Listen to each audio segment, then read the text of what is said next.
স্বল্প বাজেটে নির্মিত চাইনিজ ফ্যামিলি ড্রামা ঘরানার সিনেমা ডিয়ার ইউ বক্স অফিসে রীতিমতো বিস্ময় সৃষ্টি করেছে।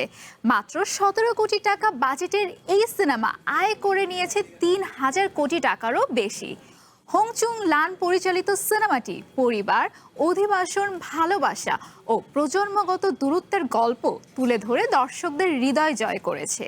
গল্পের কেন্দ্রে রয়েছেন এক বৃদ্ধা নারী ও তার নাতি, যার অনুসন্ধানের সামনে আসে অর্ধ শতাব্দী জুড়ে লুকিয়ে থাকা এক প্রেমের রহস্য।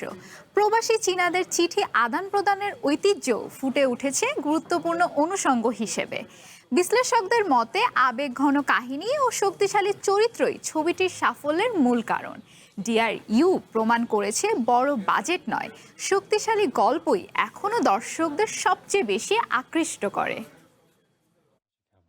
哇，都夠差人去，巧配就是因怎講價錢來，你喊到這紅天明星來到。